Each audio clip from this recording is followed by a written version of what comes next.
Hi there everybody, this is David, and October is here, one of my favorite months because it has Halloween! I love this time of year, the weather's getting cooler, and the games are getting great too, and I've got to say, this one is filled with some really big names. This is like a blowout month for the fans, but also for our wallets, and here I do want to go over all the best of them. And I do think that that is worth a sub as I try my hardest to hit 100,000 subscribers by the end of this year. With your help, your like, and your sub, I just know that I can get there. So now, follow me as we go through all these great games releasing this month. First up at number 1, we have beloved Rapture, releasing on the PC on October the 7th. This here is an indie RPG inspired by those SNES classics, featuring turn-based combat along with no random encounters whatsoever, and beautiful landscapes filled to the brim with secrets.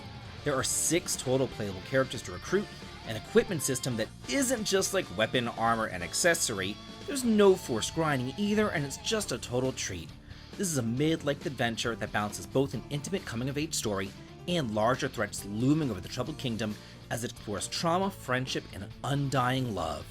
I went ahead and I played the demo about a year or so ago, and I reviewed it and I thought it was great. So if you want to check out my thoughts more on this, please do check out that video.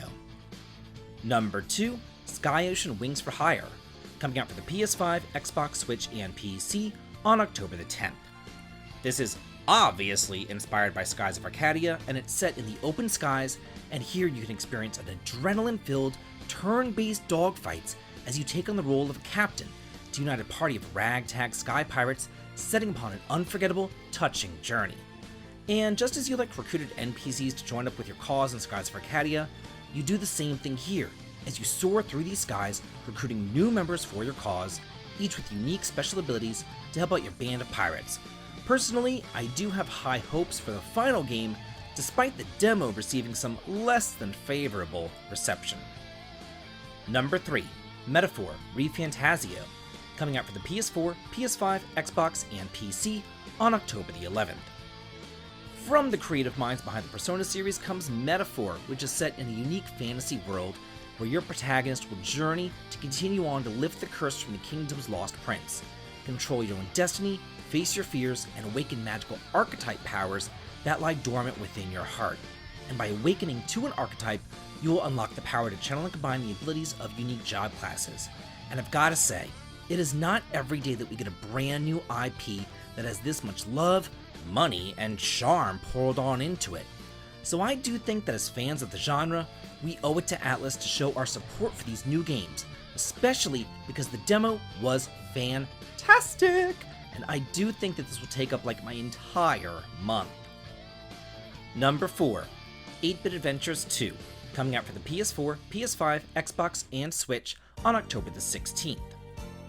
This is everything that I loved about the NES, SNES, and PlayStation 1 era, with all the charm, heart, and soul, but none of the inconveniences. That means that there's an earnest, engaging storyline, relatable, easy-to-love characters, strategic turn-based battles, deep party customization, bizarre monsters, an unforgettable soundtrack, and a large fantasy world which you'll traverse by airship, filled with people full of personality, and all brought to life by vibrant 8-bit inspired visuals. While this might be a sequel, anybody can jump into this brand new jrpg adventure, so be sure to try out the free demo too, and if you want to learn more, just like with beloved Rapture, I do have a review of this up on my channel. Number 5, Card-en-Ciel, releasing for the PS4, PS5, Xbox, Switch, and PC on October the 24th. Here we have a roguelike card battling RPG which stars Neon, a gaming detective, as he collects and battles with over 300 different cards on a deck-building RPG adventure. You'll go through multiple different dungeons, earning up character cards to strengthen your deck, and unlocking new techniques to use in your battles.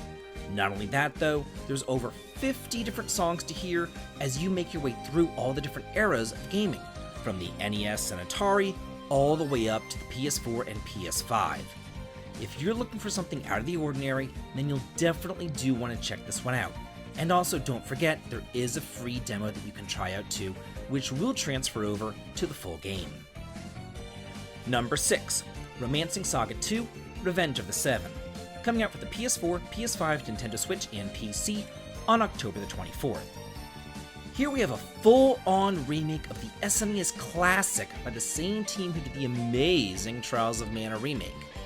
This utilizes a generational system, and it actually tells a much more intimate story than many of the other SaGa titles that you may have already played, because this is not some world-spanning epic. Instead, here you play as the emperor of your own kingdom as you fulfill side quests to discover what's going on with the neighboring kingdoms, as well as ultimately defend your realm from, get this, 7 legendary heroes of yore who previously saved the world, but now they are hell-bent on destroying it.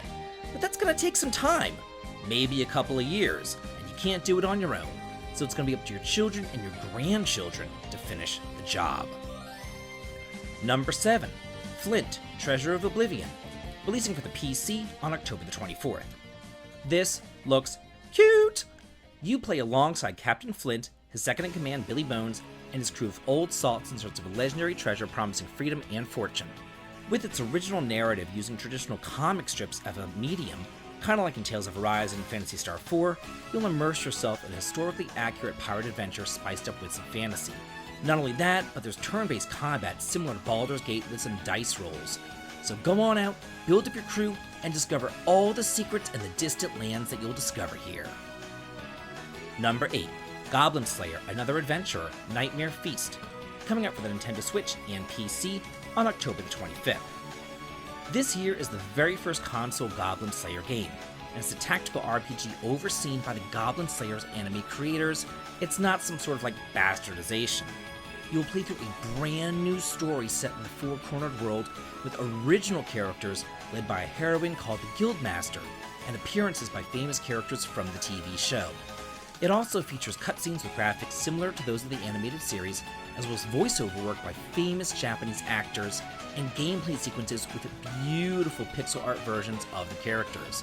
So if you were a fan of this show, be sure to check this one out, because it looks right up my alley.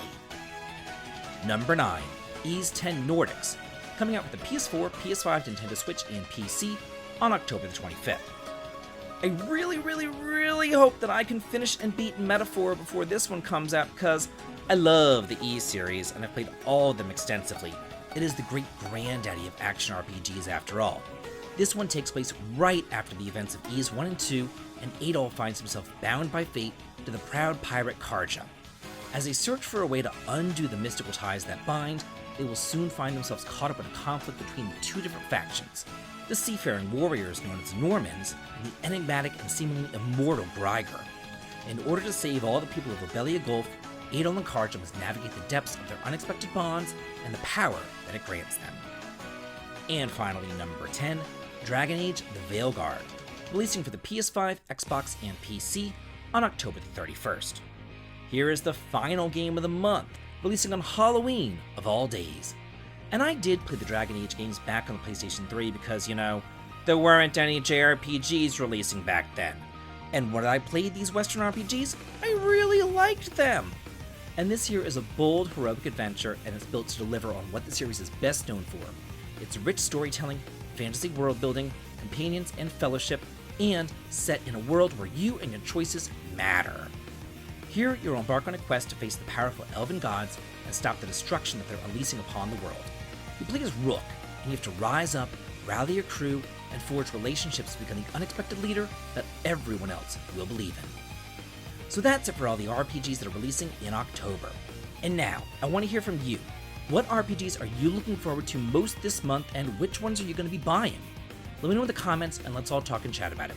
And if you like this video, here's another video that I really do think that you're going to like, going over some great RPGs that you've just got to check out. Thank you so much for watching, and have a good day.